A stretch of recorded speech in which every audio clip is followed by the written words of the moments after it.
Hello friends, Neha એજ્યુકેટરમાં આપનું સ્વાગત છે. આજે હું તમારા માટે લઈને આવી છું 22 ફેબ્રુઆરી 2025ના મહત્વના કરંટ અફેરના બનાવો, જે તમારી આવનારી પરીક્ષામાં તમને ખૂબ ઉપયોગી થશે અને તમને એક માર્ક અપાવવામાં એ જરૂરથી મદદ કરશે.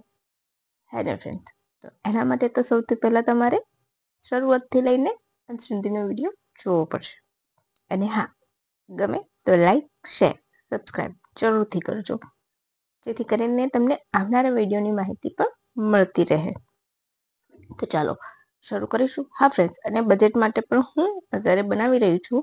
તો હું 1-2 દિવસમાં બજેટનું એનાલિસિસ કરીને ગુજરાતના બજેટની તમારી સમક્ષ લઈને આવીશ. તમને ખબર છે ને કે બજેટ એટલે કેટલું ઇમ્પોર્ટન્ટ પાર્ટ હોય છે, એમાંથી ઘણા બધા પ્રશ્નો પૂછાતા હોય છે. તો એ પણ હું તમારી માટે લઈને આવી જઈશ 1-2 દિવસમાં, રાઈટ? તો ચાલો શરૂ કરીશું. આજનો પ્રથમ પ્રશ્ન છે, 18માં અખિલ ભારતીય મરાઠી સાહિત્ય સંમેલનનું ઉદ્ઘાટન કોના દ્વારા કરવામાં આવ્યું? અહીં આપનો ઓપ્શન છે નરેન્દ્ર મોદી, અમિત શાહ, દેવેન્દ્ર ફડણવીસ કે એક પણ નહીં. બોલો, ખ્યાલ છે તમને? હવે તમને એમ લાગશે કે આમાં શું છે, તો આ ક્વેશ્ચન એટલા માટે ઇમ્પોર્ટન્ટ છે કારણ કે નરેન્દ્ર મોદી સાહેબ દ્વારા એમનું ઉદ્ઘાટન કરવામાં આવ્યું છે. આપણા વડાપ્રધાન દ્વારા ઉદ્ઘાટન કરવામાં આવ્યું છે, એટલે ઇમ્પોર્ટન્ટ તો હોય જ. તો ચલો, ક્યારે યોજાયું હતું? તો 71 વર્ષ બાદ રાજધાની એટલે કે દિલ્હી ખાતે યોજાશે. ચાલુ થઈ ગયું કાલથી અને 23 ફેબ્રુઆરી સુધી ચાલશે. તેમજ અહીંયા પ્રતિયાત્મક ટ્રેન યાત્રા પણ યોજાશે અને મરાઠી સાહિત્યને પ્રમોટ કરાશે. તમને ખબર છે કે મરાઠી ભાષાને હમણાં જ શાસ્ત્રીય ભાષામાં સ્થાન મળ્યું છે, રાષ્ટ્રીય. યાદ છે ને? તો ટોટલ કેટલી થઈ ગઈ આપણી અત્યારે શાસ્ત્રીય ભાષા? 11. હમણાં 5 ભાષાઓને સ્થાન મળ્યું હતું ને પહેલા 6 હતી, તો 11. તો આપણે જોઈ લઈશું કઈ કઈ હમણાં 2024માં.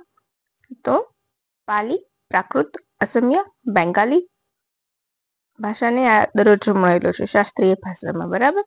અને એ સૌ પહેલા તામિલ હતી, પછી સંસ્કૃત, પછી તેલુગુ, કન્નડ, મલયાલમ, 2014માં ઉડિયા અને પછી સીધું 2024માં મરાઠી, પાલી, પ્રાકૃત, અસમિયા અને બેંગાલી. તમને ખબર છે શાસ્ત્રીય ભાષાનો દરજ્જો ક્યારે મળે છે? તો લગભગ 2000 વર્ષ જૂની હોય કોઈ ભાષા ઉપરથી ઉતરી ના આવી હોય એવી ભાષાને શાસ્ત્રીય ભાષાનો દરજ્જો મળે છે. તો મેં આ માટે પણ એક વિડીયો બનાવેલો છે શાસ્ત્રીય ભાષા માટે. તો તમે નીચે મારા ચેનલ પર જઈને સર્ચ કરશો ને તો તમને મળી જશે. તો તમે ત્યાં જઈને એ પણ સર્ચ કરી શકો છો, રાઈટ ફ્રેન્ડ્સ? તો ચાલો આગળ વધીશું.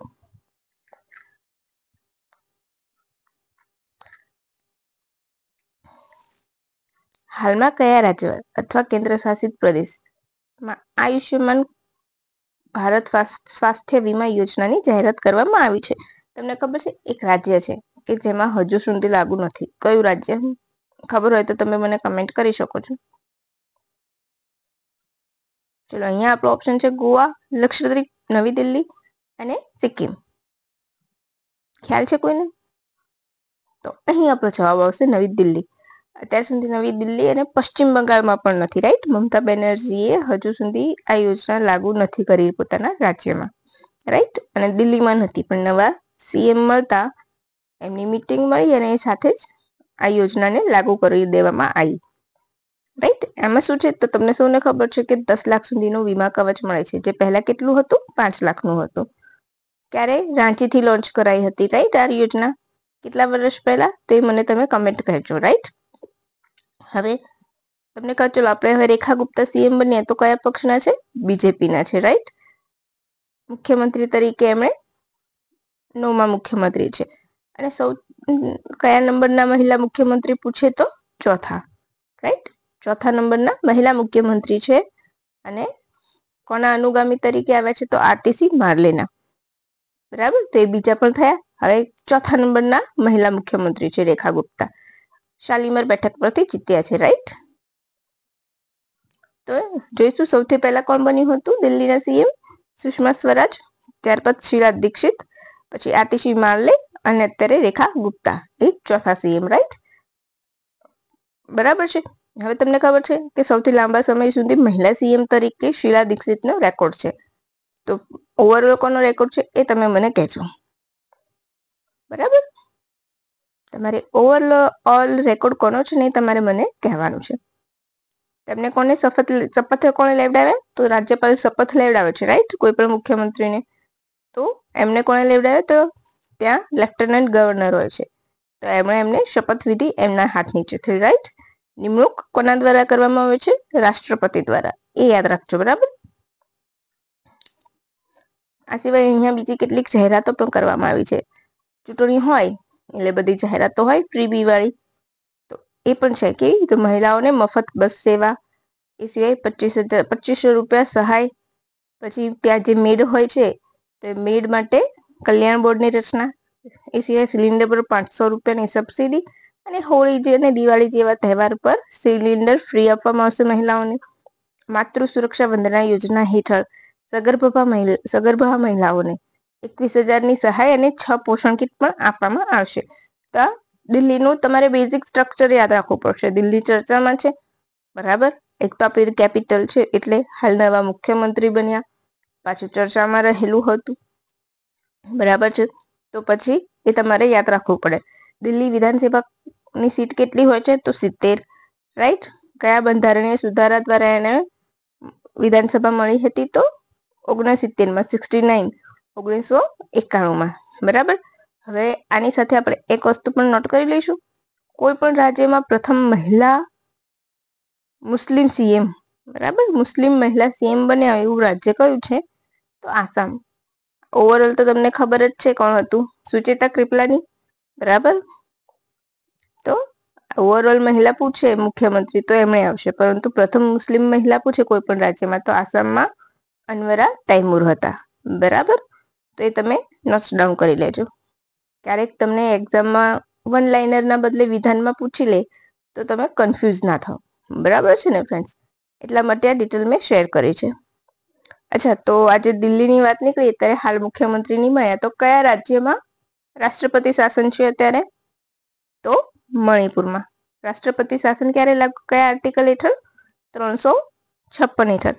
કોઈ પણ બંધારણીય રીતે નિષ્ફળ જાય રાજ્ય તો રાષ્ટ્રપતિ શાસન નાખવામાં આવે છે, રાઈટ. હવે ઇન્ટરનેશનલ એસ્પીકર ડે ક્યારે ઉજવવામાં આવે છે? તો 18 ફેબ્રુઆરી, 20 ફેબ્રુઆરી, 21 ફેબ્રુઆરી કે બીજી ફેબ્રુઆરી? બોલો, તમને ખ્યાલ છે? ખ્યાલ હોય તો મને કહી દો, નહીં તો હું તો છું તમને કહેવા માટે. આ બધા ડેઝ છે ને ઉજવવામાં આવે છે, અને મેં એટલે જ લખ્યા છે. ચાલો હું જ કહી દઉં છું. અહીંયા આવશે આપણો જવાબ 18 ફેબ્રુઆરી, રાઈટ. પહેલા આપણે એના વિશે જોઈ લઈશું, પછી બાકીના ડેઝ વિશે માહિતી લઈએ. 18 ફેબ્રુઆરીએ ઇન્ટરનેશનલ એસ્પીગર ડે ઉજવવામાં આવે છે. સામાજિક ન્યાય મંત્રાલય હેઠળ national institute of empowerment of person with disabilities દ્વારા ઇન્ટરનેશનલ એસ્પીગર ડે વિશે જાગૃતિ લાવવા શરૂ કરવામાં આવે છે. એક માનસિક સિન્ડ્રોમ છે, રાઈટ. અને સિન્ડ્રોમ ઓલવેઝ કઈ કમીના લીધે થાય છે એ મને કહેજો. અચ્છા, તો હવે આપણે જોઈશું 20 ફેબ્રુઆરી, તો world day of social justice, right. વિશ્વ સામાજિક ન્યાય દિવસ શું ઉજવવામાં આવે છે? બરાબર. પછી 21 ફેબ્રુઆરી તો કાલે જ ગઈ છે, તો 21 ફેબ્રુઆરી એટલે ઇન્ટરનેશનલ મધર લેંગ્વેજ ડે, અને બીજું ફેબ્રુઆરી એટલે બેચલર ડે, રાઈટ. તમારા 4 ડે આવી ગયા ફેબ્રુઆરીના. હવે ઈપીએલ ઇલેક્ટ્રોનિક પર્સનલ લાયસન્સ કોના માટે શરૂ કરવામાં આવ્યું છે? Option A bus driver, option B loco pilot, option C electric વ્હીકલના પાયલટ માટે, વાહનો માટે, કે પછી પાયલટ માટે? બોલો,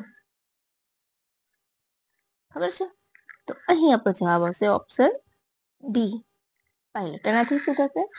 જે ભૌતિક રીતે જે પાસપોર્ટ રાખવું પડે છે એની જરૂરિયાત દૂર થશે. એક ક્લિક પર એમનું બધી માહિતી મળશે, રાઈટ. અને એનાથી શું થશે? વિમાની સેવા સક્ષમ, સુરક્ષિત, મજબૂત બનાવવાનું પણ એક પગલું બનશે. ભારત એ બીજો દેશ છે, આવી સિસ્ટમ લાગુ કરનાર ભારત બીજો દેશ છે. પ્રથમ દેશ કોણ હશે?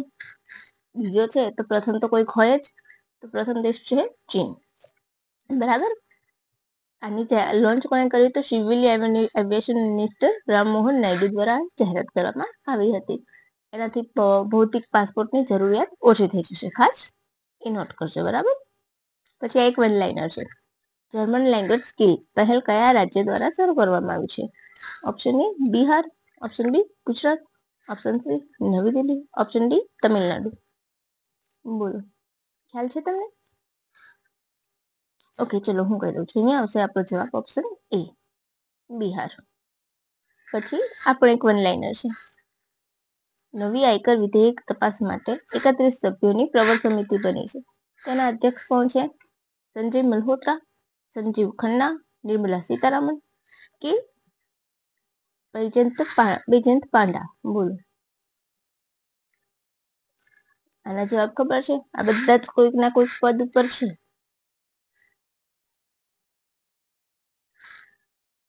તો અહીં આપણો જવાબ આવશે સંજય મલ્હોત્રા, અરે sorry Baijayant Panda. Option D શું આવશે? Option D Baijayant Panda. આયકર વિધેયકના જે અધ્યક્ષ છે એ કોણ છે? તો બૈજયંત પાંડા.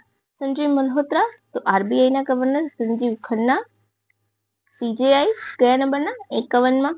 નિર્મલા સીતારામન એ તો તમને સૌને ખબર છે, નિર્મળતા વિશે, રાઈટ, કે એમને છે ફાઇનાન્સ મિનિસ્ટર. મેજરાના વન નામનું ક્વોન્ટમ કોમ્પ્યુટર કોણે લોન્ચ કર્યું? તો option A Google, option B Apple, option C Microsoft, option D એક પણ નહીં. બોલો, તો અહીં આપણો જવાબ આવશે માઇક્રોસોફ્ટ. આની માહિતી વધારે આવશે એટલે હું તમને ડિટેલમાં આના વિશે ફરીથી કરાવી દઈશ, રાઈટ ફ્રેન્ડ? અત્યારે મારી પાસે આટલી જ માહિતી છે, રાઈટ? તો હું જ્યારે પણ એની માહિતી ડિટેલ મારી પાસે આવશે એટલે આના વિશે હું તમને ડિટેલ કરાવી દઈશ, બરાબર? પણ હા, તમને એક્ઝામમાં વન લાઇનર પૂછી શકે છે, કોણે લોન્ચ કર્યું છે, અથવા તો ડાયરેક્ટ ના બદલે એમ પૂછે કે મેજરના વન ચર્ચામાં રહ્યું તો આ શબ્દ શેની સાથે સંબંધિત છે? તો કમ્પ્યુટિંગ સિસ્ટમ સાથે, રાઈટ? અને કોણે લોન્ચ કર્યું છે? તો માઇક્રોસોફ્ટ.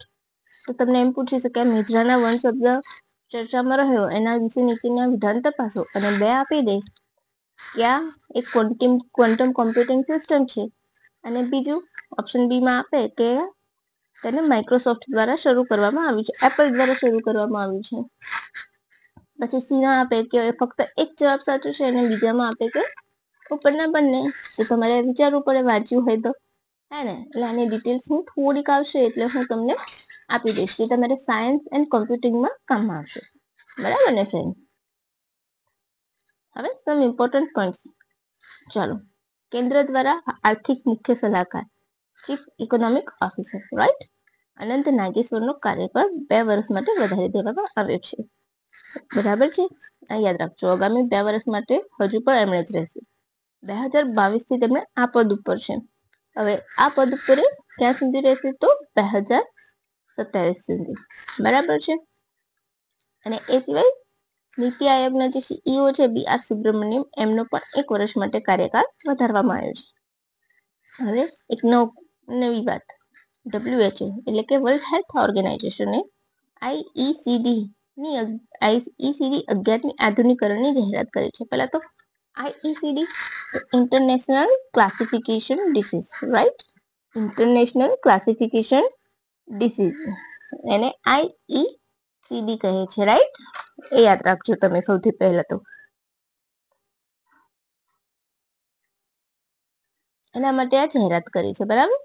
આયુષ દ્વારા સફળ પરીક્ષણ કરવામાં આવ્યું છે. હવે WHO તેના બ્લુ બ્રાઉઝર ઉપર પણ આની માહિતી મૂકી દેશે.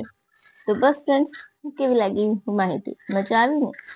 હું માનું છું ને કે તમારે આનાથી બાર તો ક્વેશ્ચન નહીં જ આવે, અને હું કરાવું છું એમાંથી તમારે લગભગ ડિટેલ્સમાં ક્વેશ્ચન આવેલા છે. તમે પ્રીવિયસ જોશો ને કોઈ પણ પેપર ઉઠાવીને, તો મારામાંથી તો તમને 1-2 પ્રશ્નો તો મળી જ જવાના છે. તો અને તમને ખબર છે ને કે એક શું પોઈન્ટ 25 પણ બહુ મહત્વના હોય છે કોમ્પિટિટિવ એક્ઝામમાં.